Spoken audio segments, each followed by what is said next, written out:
एक हीरो की सबसे बड़ी ताकत क्या हो सकती है? उसकी हिम्मत, उसकी ईमानदारी या फिर धोखा देने की उसकी काबिलियत? चलिए, आज सीआईडी की एक ऐसी कहानी में गोता लगाते हैं जहां एक जांबाज अफसर को एक शातिर कातिल को पकड़ने के लिए अपनी पहचान, अपनी याददाश्त, मतलब सब कुछ दांव पर लगाना पड़ता है। आप जानते हैं, इस तरह की कहानियों को परत दर परत खोलकर आपके सामने लाने में ना हमारी पूरी टीम का दिल और जान लग जाती है। अगर आपको हमारा ये काम पसंद आ रहा है तो बस एक छोटा सा काम कीजिए। चैनल को सब्सक्राइब करके हमारा हौसला बढ़ाइए। आपका एक क्लिक हमें ऐसे ही और रहस्यों से पर्दा उठाने की हिम्मत देता है। शुक्रिया। कभी सोचा है, एक हीरो को विलेन बनने का नाटक क्यों करना पड़ेगा? मतलब एक अफसर जो कानून की रक्षा करता है, उसे खुद को एक लाचार भूला हुआ इंसान क्यों दिखाना पड़ेगा? बस यही सवाल है जो इस पूरी कहानी का सेंटर पॉइंट है, जहां सच और झूठ का एक ऐसा खेल खेला गया है जो किसी के भी होश उड़ा दे। तो हमारी कहानी की शुरुआत होती है एक बहुत बड़े झटके से। सीआईडी टीम एक क्राइम सीन पर पहुंचती है, लेकिन उन्हें जरा भी अंदाजा नहीं था कि वहां जो मंजर उनका इंतजार कर रहा है वो सिर्फ एक कत्ल का नहीं, बल्कि उनके अपने ही एक साथी के पतन का होगा। क्राइम सीन पर एक लड़की कविता की लाश पड़ी है। जाहिर है गला घोंटकर मारा गया है, लेकिन कातिल यहीं नहीं रुका। उसने बड़ी बेरहमी से लाश का पेट सर्जरी करके काटा था। पास में एक कैप्टन का बैज मिलता है, और फिर सबसे बड़ा शॉक, वहीं थोड़ी दूरी पर सीआईडी के सबसे दिलेर इंस्पेक्टर दया मिलते हैं, जिनकी आंखों में सिर्फ खालीपन है। उन्हें कुछ भी याद नहीं। जरा सोचिए, एसीपी प्रद्युम्न और अभिजीत पर क्या बीती होगी जब उनका जिगरी दोस्त और सबसे भरोसेमंद अफसर दया उन्हें पहचानने तक से इनकार कर देता है। वो दया जिसके नाम से मुजरिम कांपते थे, आज एक बच्चे की तरह सहमा हुआ अनजान सा खड़ा था। लेकिन ये केस सिर्फ एक अफसर की याददाश्त खोने का नहीं था। कहानी में अब एक ऐसा मोड़ आता है जहां लाश खुद कातिल का पता बताने वाली थी। जी हां, एक ऐसा सबूत सामने आता है जो मुर्दे के जिस्म से निकला है। होता यह है कि फॉरेंसिक जांच के दौरान डॉक्टर को कुछ खटकता है। कविता के पेट में जहां वो सर्जरी का निशान था, उसके अंदर एक खत छिपाया गया था। मतलब ये कत्ल सिर्फ जान लेने के लिए नहीं किया गया था, ये तो एक पैगाम भेजने का तरीका था। और वो पैगाम वो सीधा सीआईडी की नींव पर हमला था। खत में लिखा था, तुम तीनों में से किसी एक ने सालों पहले कोई गलती की है, अपना गुनाह कबूल कर लो, वरना 3 दिन में एक और लाश मिलेगी। ये धमकी किसी और के लिए नहीं, बल्कि एसीपी प्रद्युम्न, अभिजीत और दया, इन तीनों के लिए थी। अब सीआईडी के पास वक्त था सिर्फ 3 दिन का।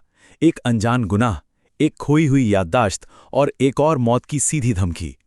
टीम के हाथ लगभग खाली थे, सिवाय एक छोटे से सुराग के। एक ऐसा सुराग जो उन्हें 15 साल पुराने एक बंद हो चुके केस की तरफ खींच रहा था। तो जांच की पहली कड़ी जुड़ती है एक फोन कॉल से। पता चलता है कि कविता मरने से ठीक पहले किसी से कॉलेज एक्सीडेंट को लेकर बहस कर रही थी। बस यही धागा पकड़कर टीम पहुंचती है एमजीटी कॉलेज, जहां एक चपरासी न सिर्फ कविता को पहचान लेता है, बल्कि 15 साल पुराने एक राज पर से धूल भी हटा देता है। और यहीं पर अतीत और वर्तमान आकर मिल जाते हैं। 15 साल पहले निशा नाम के एक स्टूडेंट की मौत हुई थी, जिसे एक हादसा बताकर फाइल बंद कर दी गई थी। और आज कविता का कत्ल होता है, ठीक उसी हादसे का जिक्र करने के बाद। अब यह महज एक इत्तेफाक तो नहीं हो सकता, राइट? और फिर चपरासी वो नाम लेता है जिसे सुनकर अभिजीत और एसीपी साहब के पैरों तले जमीन खिसक जाती है। वो दावा करता है कि 15 साल पहले जिस लड़के ने निशा का दिल तोड़ा था, वो कोई और नहीं बल्कि दया था। और अचानक दया सिर्फ एक पीड़ित नहीं रहता, बल्कि इस पूरे केस का सबसे बड़ा संदिग्ध बन जाता है। तो दिमाग में यही सवाल घूमता है ना कि क्या दया सच में अपनी याददाश्त खो चुका है, या ये सब एक बहुत बड़ा नाटक है? क्या वो एक हीरो है जो जाल में फंस गया है, एक बेचारा पीड़ित है जिसे कुछ याद नहीं, या फिर वो खुद ही विलेन है? देखिए, एक तरफ है ये दया, कमजोर, डरा हुआ, जो ये तक पूछता है मैं दरवाजा क्यों तोड़ूंगा। और दूसरी तरफ है वो सुपर कॉप दया, जिसका नाम ही दरवाजा तोड़ दो का दूसरा नाम है। ये दो चेहरे एक ही इंसान के कैसे हो सकते हैं? यहीं पे शक गहरा होता है कि पर्दे के पीछे कोई और ही खेल चल रहा है।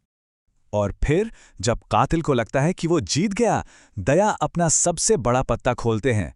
वो कहते हैं, वो सब ड्रामा था, मैंने वो ड्रिंक पी ही नहीं थी। जी हां, याददाश्त कभी गई ही नहीं थी। ये सब तो एक जाल था, असली शिकारी को उसी के खेल में फंसाने के लिए। और दया का ये जाल ये काम कर जाता है। अब पर्दा उठने वाला था उस चेहरे से जो एक पिता के दुख के नकाब के पीछे छिपकर अपना खूनी खेल खेल रहा था। असली गुनहगार कोई और नहीं बल्कि वो मददगार दिखने वाला चपरासी ललित ही था। वो 15 साल पहले मरी हुई लड़की निशा का पिता था और इस साजिश में उसका साथ दे रही थी उसकी दूसरी बेटी शीतल। लेकिन ठहरिए, कहानी सिर्फ बदले की नहीं थी। इसके पीछे लालच का एक गहरा राज भी छुपा था। ललित असल में एक दुखी पिता नहीं बल्कि एक पुराना डाकू था जो डकैती के लाखों रुपयों पर अकेले कब्जा करना चाहता था। बेटी की मौत का बदला तो बस एक बहाना था। तो ये थी पूरी साजिश। कविता को रास्ते से हटाओ क्योंकि वो पुराना राज जानती थी।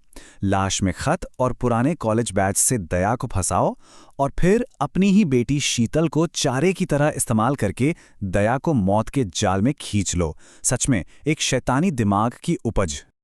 लेकिन कातिल ये भूल गए थे कि वो सीआईडी के अफसर से खेल रहे हैं। ठीक मौके पर दया का बिछाया जाल पलट जाता है। सीआईडी की पूरी टीम पहुंचती है और बदले और लालच का ये खूनी खेल खत्म हो जाता है। बाप बेटी की वो जोड़ी अब सलाखों के पीछे थी। ये कहानी हमें एक बहुत बड़े सवाल के साथ छोड़ जाती है। दया ने न्याय के लिए धोखा दिया और ललित ने बदले के लिए जाने ली। दोनों ने ही अपनी अपनी हदों को पार किया। पर सवाल यह है कि न्याय और बदले के बीच की वो जो बारीक सी रेखा है वो आखिर है कहाँ? इस पर सोचिएगा जरूर।